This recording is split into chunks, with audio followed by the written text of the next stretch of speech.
എനിക്ക് അപ്പോഴേ സംശയം തോന്നി.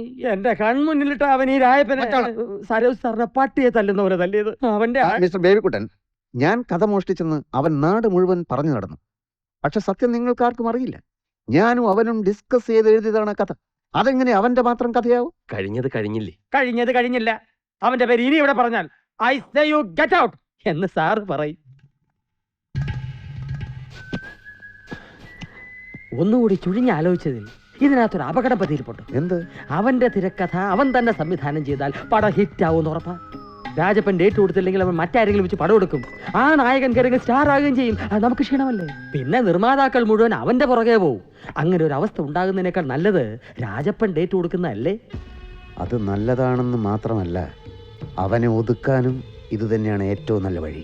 ഞാൻ സ്വപ്നം കണ്ടു നടന്ന മധുമതിയെ കൊണ്ടുപോയി തോലച്ചവൻ. വൈകിക്കണ്ട.